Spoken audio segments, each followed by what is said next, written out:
Olá, alunos! Sejam bem-vindos a mais uma aula de língua portuguesa. Eu sou Milena Marães, professora de língua portuguesa, e é um prazer tê-los aqui. Professora, afinal, que nós vamos estudar nesta aula. Acompanhem comigo. Nós temos aí nosso objeto de conhecimento, práticas artísticas em diferentes momentos históricos, detalhamento. Realização de práticas artísticas corporais que enriquecem as sensações de relacionar-se com o corpo, recriando novas formas de convivência e de aprendizagem. Continuando, apreciar com um olhar crítico diferentes produções artísticas, estabelecendo relações entre a arte e a vida nos diferentes segmentos, sociais, políticos, históricos e culturais. Fazer comparações das práticas artísticas, empregando a linguagem corporal nos diversos espaços culturais. Então, gente, vamos à nossa aula.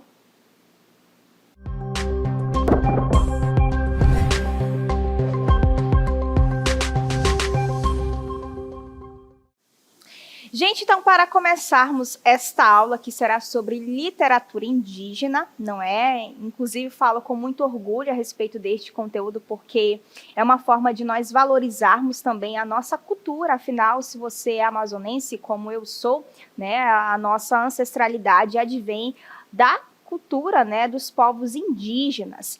E eu quero trazer alguns dados aqui importantes a respeito da nossa cultura indígena, dos povos indígenas. Antes de falar desses dados, é importante lembrar que o nosso Brasil não foi descoberto, foi colonizado, não é? Ele foi invadido, essa é a verdade. E quando houve esse processo, o que aconteceu? A dizimação, ou seja, os povos indígenas foram, entre aspas, coloca a palavra entre aspas, apagados, tanto no que tange a vida, no sentido real mesmo, quanto na questão da sua cultura, né, dos seus costumes e assim por diante. Tanto que se a gente pensar nas reformas pombalinas, a língua indígena, né, na verdade não só uma, a gente sabe que existem vários povos aqui no Brasil, e as línguas indígenas foram proibidas de serem faladas. E aí a gente começa com a famosa língua geral, a introdução do português ali meio que obrigado, vocês têm que falar português. E nessa proibição houve essa mistura aí da língua indígena com o português, e então nós tivemos o surgimento da língua geral, né? E aí o que acontece? As tradições, as culturas, a literatura indígena todos esses elementos foram se apagando, porque afinal, quem é indígena sabe a respeito da situação da qual vou falar agora, a cultura é passada por uma tradição oral, então as histórias são oralizadas. Como é que a gente vai passar agora se os povos foram dizimados, se as línguas foram dizimadas, não é? E agora, com essa literatura contemporânea, nós temos autores da cultura indígena, da literatura indígena, que vão de fato deixar agora de fato mesmo registrado todo esse processo aí. Mas antes eu quero falar algumas informações para vocês, não é? Quando a gente fala de cultura indígena, de literatura indígena, por que falar disso na aula? Para quem não sabe, a partir de 2008, tornou-se obrigatório o estudo tanto dos povos africanos quanto dos povos indígenas nas escolas, no currículo escolar, tá bom? Então é uma lei e por isso que nós estamos aqui, não só por isso, gente, mas porque precisamos realmente valorizar e a gente valoriza essa cultura também falando a respeito dela, trazendo para a aula, não é? Outros conceitos a respeito ainda da literatura indígena, falando agora dos povos, né? Hoje, a população indígena é apenas 0,8% de uma grande quantidade que existia até então, em 1500, quando o Brasil foi colonizado, foi invadido, não é, gente? A maior parte desses povos indígenas vivem aqui concentrados na região norte. Então, se você é do Amazonas, nós fazemos parte, porque eu sou amazonense e eu falo por mim, nós fazemos parte da região norte e é aqui que se concentra o maior número de indígenas, ok? E outra informação importante é que o estado do Amazonas é o estado que mais contém indígenas aqui, né? E aí, se a gente pensar numa escala das cidades que tem esses povos em maior número, a gente começa com a capital, que é Manaus, depois nós vamos ter São Gabriel da Cachoeira e, por fim, Tabatinga. Então, essas são as informações que eu queria trazer para vocês, para então agora falar de literatura indígena. Vamos a ela. Então, gente, nós vamos começar com este poema que se chama Ao Redor da Fogueira. Vamos fazer a leitura dele e aí vamos analisá-lo para então entender quem é que está falando, né, a respeito disso, quem é o autor ou a autora da literatura indígena. Olha o que diz: estamos aqui, apesar dos tempos sombrios. Aqui estamos pelo direito de ser diferente e viver, porque somos iguais nas diferenças. Continuando, o tempo desaba, mas estamos aqui do nosso jeito. Imagine há quanto tempo. Há séculos sobrevivemos em meio à intromissão de outros valores. Texto aí escrito, na verdade, por Graça Graúna. Vamos só voltar um pouquinho ao texto para vocês perceberem que a Graça Graúna se coloca como eu lírico do poema. O eu lírico é a voz que fala no poema, não é? Para dizer que agora, por meio da escrita, ela continua aqui. Os povos indígenas, a cultura indígena, a literatura indígena continua aqui. Eles continuam lutando aí pelo direito de ser diferente. Afinal, eles realmente têm cultura própria, têm costumes próprios, tanto que eles têm uma ideia a respeito do bem viver, não é? A gente aqui, se pensarmos com a mentalidade do Ocidente, a gente acredita que ser feliz e ter bem viver é apenas ter dinheiro, ou ter isso, ou ter aquilo. Realmente, isso faz parte, mas o bem viver para os indígenas é a sua ligação com todo o resto. Então, se a natureza está bem, você também está bem. Faz até sentido, porque se a natureza começa a trazer fumaça, por exemplo, como é que eu vou ser uma pessoa bem? Como é que eu vou viver bem? Então, a relação de bem viver para eles não está associada a apenas coisas materiais ou a sentimentos, mas a uma relação de um todo, não é? Então, eles têm ideias próprias nesse sentido, e é justamente isso que a Graça Graúna traz, né? Pelo direito de ser diferente e viver, porque somos iguais na diferença. Apesar de existirem essas diferenças, nós também fazemos parte do povo, que é o povo brasileiro, tá bom? Vamos só para a segunda parte agora do poema. E aí o tempo desaba, ela vai falando isso, só que existe uma parte muito importante ali, que é em meio à intromissão de outros valores. Por isso que eu fiz toda aquela introdução logo no início da aula, para vocês entenderem o poema.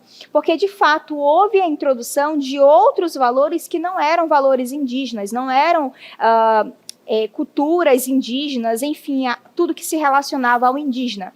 E aí essa cultura indígena foi apagada pela intromissão de outros valores. Se a gente pensar sobretudo, não é, dos portugueses aí, mas eles continuam aqui existindo e lutando pelo direito de ser e viver, tá bom? Vamos conhecer um pouquinho sobre Graça Graúna. É uma escritora indígena brasileira e professora universitária na Universidade Federal de Pernambuco. Nasceu em 1948, na cidade de São José do Campestre, no Rio Grande do Norte. Desde a adolescência, gosta de escrever, o que a levou à Faculdade de Letras na Universidade Federal de Pernambuco. Continuando, fez mestrado e doutorado a respeito de mitos indígenas na literatura infantil. Em paralelo a seus estudos de pós-graduação, produziu e publicou livros de poesia Canto Mestizo e Tessituras da Terra, um em 1999 e outro em 2001. Posteriormente escreveu, juntamente com a poesia, crônicas e ensaios. Tear da Palavra, em 2007, Flor da Mata, em 2014, além do livro Criaturas de Nhanderum, em 2010. Continuando, em 2013, traduziu as obras para a editora FDT dos livros de contos indígenas da América Latina. O Coelho e a Raposa, do povo Quiuilha, O Sapo e o Deus da Chuva, do povo Iaqui e Baaque, do povo Maia. Ok? Então, só para nós entendermos um pouquinho a respeito da Graça Graúna, não é? A Graça, ela tem aí um foco na literatura infantil, como vocês puderam perceber na hora em que eu fiz a leitura da biografia dela, e ela trabalha com mitos indígenas, não é? Quando a gente fala de mitos, a gente está falando aí de histórias que misturam uma ideia de fantasia e que essa história, em meio à fantasia, traz algum tipo de ensino, digamos assim, não é? Se vocês pensarem, por exemplo, vou falar aqui, citar rapidamente o mito da caverna, não é, de Platão, vocês percebem ali algo fantástico, fora um pouco da realidade, mas que traz algum tipo de ensino, tá bom? E aí depois a gente vai comentar um pouquinho, mas eu já vou adiantar que é a lenda. A lenda já é algo mais do regional, é algo mais do meio, digamos, popular, não é? Vai misturar elementos do meio real, da realidade, com elementos imaginários. Quem é do Amazonas, por exemplo, sabe que existe a lenda do boto, não é? É a mistura de elementos da realidade com a mistura de elementos imaginários a fim de trazer ali uma certa finalidade. Ah, não faça isso, né? Existe até essa questão aí de crença, não faça isso porque vai acontecer tal coisa, tá bom? Então, a Graça Graúna foca essa questão aí dos mitos, não é? Como eu havia explicado, existe a diferença entre mito e lenda. E, além dessa situação dos mitos, né, do qual ela faz aí, digamos, uma espécie de análise, faz a escrita, ela é também tradutora, como vocês podem perceber, ela traduziu as obras que estão postas aí na cartela, tá bom? Agora, saindo um pouquinho da Graça Graúna, vamos para outra autora, mas primeiramente a gente vai ler o texto escrito por ela, que se chama Eu Sou Macuxi, que é um povo indígena, filha de Macunaíma, né, o deus aí dos povos indígenas.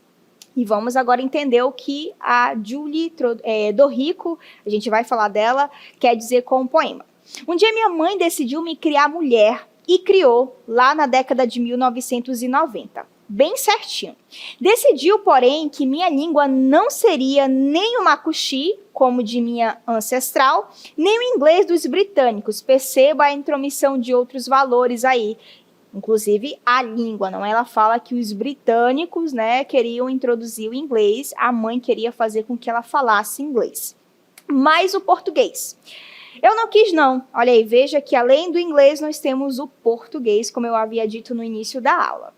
Eu não quis não. Então resolvi criar a minha própria. Continuando, como não posso fugir do verbo que me formou, juntei mais duas línguas para contar uma história.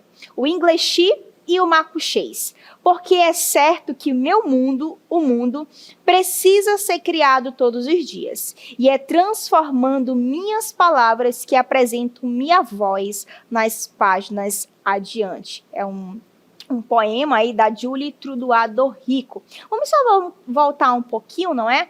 A Julie tem essa preocupação de trabalhar com essas ideias, né? De relatar essa relação com a sua ancestralidade. Ela começa a contar ali experiências que teve com sua avó, com sua mãe, tanto que vocês percebem aí ela contando a experiência com a mãe dela. Não, ela foca muito também essa questão da literatura feminina, né, a mulher no meio da literatura, mas falando da literatura indígena, ok? E aí ela começa a falar que queriam que ela dissesse ali, na verdade, começasse a produzir o português, não é? E ela disse que não queria essa intromissão que não era da sua ancestralidade, tanto que ela começa, eu sou macuxi, filha de Macunaíma, né? Reafirmando a sua ancestralidade. E aí ela começa a dizer que a partir disso ela vai criar a sua própria língua. Vamos só continuar com a segunda parte do poema? Aí ela diz, como eu não posso fugir do verbo que me formou, o que isso quer dizer? Como eu não posso negar as minhas raízes, né? Já que a minha mãe está falando isso aí que eu preciso, não é? Do que eu preciso, na verdade. Mas eu vou misturar aqui, eu não posso fugir da minha ancestralidade, eu não posso negar, né, as minhas raízes. Juntei mais duas línguas para contar uma história. O inglês e o macuxês foi digamos, a solução que ela encontrou, né? E aí é certo que o mundo precisa ser criado todos os dias. Afinal, fazer literatura indígena também é criar o mundo todos os dias, não é? E é transformando minhas palavras que apresento a minha voz nas páginas adiante. Ela, de fato, assumindo o posicionamento em relação à sua ancestralidade, tá bom? Essa é a Julie, inclusive ela tem um canal no YouTube que fala sobre literatura indígena E vamos conhecer um pouquinho sobre ela agora. Então, a Julie Trudoá-Dorrico é uma escritora indígena brasileira e pós-doutoranda na Universidade Federal de Roraima. Inclusive, descobri que recentemente, na época, né, que eu coloquei essas informações aí, ela estava ainda como doutoranda, mas recentemente, faz acho que umas 2 semanas, ela se tornou doutora de fato. Então, agora a gente pode falar que ela é uma doutora, tá bom? Nasceu em Guajará-Mirim, Rondônia, escreveu e publicou as obras Eu Sou Macuxi e Outras Histórias de Caos e Letras em 2019, Tempo de Retomada, não é? Urutau em 2023. Depois escreveu Originárias, uma antologia feminina de literatura indígena. Veja que a todo instante ela fala de questões passadas, né? Falei isso no poema, que ela tem essa relação com as raízes, com a ancestralidade, e falando da questão feminina na literatura, né? Esse último aí foi escrito, né, na verdade, publicado por Companhia das Letras em 2023. Vamos continuar. Como eu havia dito, ela tem um canal no YouTube, o qual é intitulado Literatura Indígena Contemporânea. Se você fizer uma pesquisa, você vai encontrar vários vídeos dela falando a respeito da literatura indígena, tá bom? Então, essa é a Julie Trudoá-Dorrico. Agora vamos para outro, né, que faz parte aí da literatura indígena. Nós vamos ler o texto dele, que agora é um autor, e depois a gente vai falar um pouquinho sobre ele, tá? O homem que roubava horas. Todas essas opiniões contrárias eram porque o homem tinha um estranho hábito. Ele roubava horas. Como assim? Não se sabe direito. Ele roubava a pressa das pessoas. A praça estava cheia quando o homem falou: eu roubo as horas para lhes dar tempo. Tempo de aprender a usar o tempo. Quem tem hora, não tem tempo. Tempo de olhar o tempo. Vamos continuar. Será que vai chover? Será que as flores já abriram? Como será o arco-íris? Qual a cor dos olhos dos meus amados? Temos tempo para isso? Não. Isso ocupa muitas horas. E tocamos nossas vidas olhando os relógios que marcam as horas de nossas vidas. E esquecemos de marcar nossas vidas no tempo. Professora, foi tanto tempo aí que eu não entendi nada. Calma aí, acalma o teu coração. Vamos voltar um pouquinho aí do Daniel Munduruku, a gente vai já entender quem é este homem, não é? Mas perceba que ele fala de um homem que roubava as horas, não é? Mas por que ele roubava as horas? Porque as pessoas, parece a gente no dia a dia, né? Está tão preocupado em fazer ali, na verdade, com o que fazer, que a gente fica, olha, eu tenho tempo para isso, eu não posso me atrasar aqui, eu não posso perder tempo aqui. Eu falo por mim porque eu vivo nessa rotina. E a gente pensando nessa rotina a todo instante, acabamos por não ter tempo de olhar o arco-íris, de olhar o tempo, não é? Não temos, como ele diz aí, o tempo de olhar o tempo. O Daniel Munduruku gosta muito de fazer essas reflexões, apesar de ele ter outros focos, mas ele costuma ter, sobretudo, um foco de reflexões nas suas literaturas, não é? Enfim, então, veja aí que ele, inclusive, fala que a praça estava cheia de gente, mas como assim tem um homem roubando as minhas horas? Mas é porque as pessoas não têm o tempo de olhar o tempo. Vamos continuar com a segunda parte? E aí ele faz as perguntas. Será que vai chover? Rapaz, ninguém tem tempo para isso. Por que tu estás perguntando isso, não é? Será que as flores já abriram? Como será o arco-íris? Qual a cor dos olhos do meu amado? Temos tempo para isso? Não. Então, ele está trazendo uma reflexão de como que o homem vive a todo instante assim. Inclusive, ele comenta que viver a vida desesperadamente, sempre nessa rotina louca, é uma visão do homem ocidental, porque na cultura indígena precisa ver o tempo para apreciar essas coisas, e a gente não pensa dessa maneira. Se a gente parar para ver tudo isso que ele está comentando aí, a gente vai dizer, estou perdendo tempo, não é? Isso ocupa muitas horas, e tocamos nossas vidas olhando os relógios que marcam as horas das nossas vidas, e esquecemos de marcar nossas vidas no tempo, né? Então eu fico pensando, imagine se eu morrer hoje, será que eu consegui viver o tempo? Fica a pergunta aí, não é? Vamos conhecer um pouquinho sobre o Daniel. É um escritor indígena brasileiro e professor, graduado em filosofia e tem licenciatura em história e psicologia, meu xará, né? Porque eu também estou quase lá com o pezinho na psicologia. Além disso, tem mestrado e doutorado em educação pela USP, Universidade de São Paulo, e pós-doutorado em linguística pela Universidade Federal de São Carlos, conhecida como UFSCar. Vamos continuar. Nasceu em 1964 na cidade de Belém, Pará. Ele é paraense, não é, gente? Produziu e publicou 56 livros, os quais lhe trouxeram prêmios nacionais e internacionais. Histórias de Índio, Coisas de Índio e as Serpentes que Roubaram a Noite, tá bom? Inclusive, não sei se vocês o conhecem, mas vou dizer aqui, não é? Ele é o autor mais conhecido desse meio de literatura indígena, tanto porque ele ganhou os prêmios aí, como vocês viram, não é? Ele, inclusive, hoje tem uma luta pela questão dos povos indígenas. Se vocês fizerem uma pesquisa sobre ele, vão descobrir isso. E ele, inclusive, também, né, trouxe a ideia de que não se usa a palavra índio, né, e sim indígena. Tanto que ele escreveu uns livros aí, alguma coisa do índio, não sei o que do índio, justamente para discutir essa ideia da palavra índio, tá bom? Quero que vocês vejam aí a próxima obra, que é o Saci Verdadeiro, do Olívio G. Cupé. Como nós não temos acesso à obra, não é? Na íntegra, a gente só tem uma parte aí e vocês podem acessar pelo link, ok? Mas só para nós entendermos o que é o Saci Verdadeiro, tá? Vou fazer um resuminho para depois a gente falar um pouquinho do Olívio G. Cupé. O Saci Verdadeiro vai tratar de várias histórias que o menino ouviu da mãe ali durante a infância e a adolescência e um pouco da juventude. Então ele vai contar várias lendas, lembra que eu falei lá na aula, no início da aula sobre lendas, não é? Então ele vai contar várias lendas que ouviu da mãe. Inclusive o Saci Verdadeiro, não é? Porque a gente tem uma história sobre o Saci. Se vocês recuperarem aí na memória, vão se lembrar da história, mas ele vai dizer quem é o Saci Verdadeiro e vai contar essa história a partir dos relatos da tradição oral. Lembra que eu também falei no início da aula que a cultura indígena, o maior forte dela é a tradição oral. Então ele vai comentar isso durante o livro, vai contar essas histórias, tá bom? Então, em resumo, é disso que trata o livro O Saci Verdadeiro. Vamos conhecer um pouquinho sobre o autor? Acompanhe comigo aí.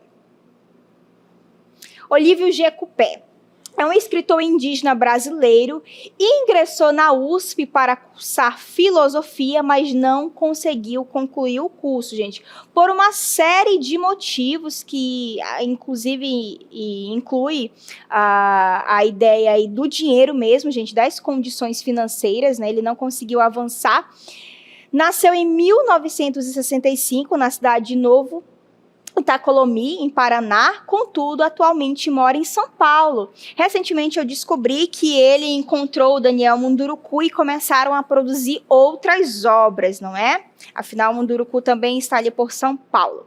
Vamos continuar sobre o Olívio. Escreveu e publicou 22 livros, alguns deles Ajuda do Saci, Tecoa, Conhecendo uma Aldeia Indígena e Irandu, o Cão Falante. Tá bom, gente? Temos aí outra obra que é chamada de Contos da Floresta. A gente também não tem um acesso na íntegra, mas estou mostrando a imagem junto com o link que vocês podem acessar a obra, não é? O autor vai falar um pouquinho, como o próprio nome diz, né?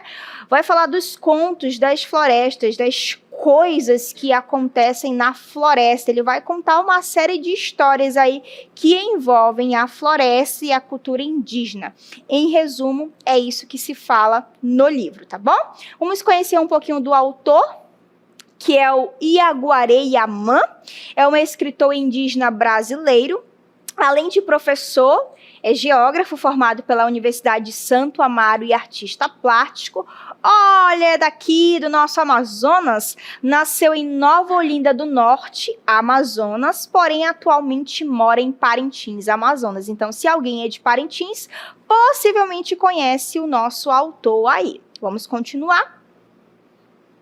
Publicou mais de 30 livros infantis, entre eles estão Os Olhos do Jaguar, olha aí, jaguar, né, um animal típico aqui da nossa região, para quem é do Amazonas, Cocazinho Amarelo e Contos da Floresta, que foi aí o que vocês viram, não é, gente? Por que falar da literatura indígena? Afinal, em resumo, o que é a literatura indígena? Eu quero que vocês acompanhem o conceito agora comigo. Nesse aspecto, o que conhecemos como literatura indígena hoje é mais que um puro conceito de manifestação literária. Ou seja, falar de literatura indígena não é apenas uma manifestação literária. Vamos falar de literatura indígena. Não, não é isso. Qual é a ideia quando se fala ou quando se escreve a respeito de literatura indígena? É um intercâmbio cultural desde o suporte de registro do conhecimento e preservação da memória, as perspectivas intelectuais de vivências que foram e ainda são negligenciadas e subestimadas ao longo do processo civilizatório. Em outras palavras, por que a literatura deve ser escrita, a literatura indígena? Primeiro, registro do conhecimento, não é? Preservação da memória, afinal, lembra que é uma tradição oral, então, para eu fazer a preservação dessa memória, eu posso escrevê-la. E envolve aí as perspectivas intelectuais de vivências que eu me coloco como pessoa, né, negligencia ou foram negligenciadas e subestimadas ao longo do tempo do processo civilizatório. Lembra que eu falei que, inclusive, a língua indígena foi apagada, as línguas indígenas foram apagadas no processo de colonização? Então, a literatura indígena serve justamente para o intercâmbio cultural, registrando conhecimento, preservação da memória e essas vivências que são negligenciadas ainda hoje, por incrível que pareça. Vamos só fazer uma síntese do que nós vimos na aula. Nós conhecemos os autores da literatura indígena, começando por Graça Graúna, depois falamos de Trudoado Rico, não é? Inclusive, há um canal dela no YouTube. Depois falamos do Daniel Munduruku, um dos autores aí, dentre eles, mais conhecido, não é? O autor mais conhecido. Depois falamos de Olívio Jecupé e, por fim, do Iaguaré Yaman. É isso, gente. Eu sei que foi muita informação, mas eu espero que você tenha entendido aí do outro lado. Fico por aqui.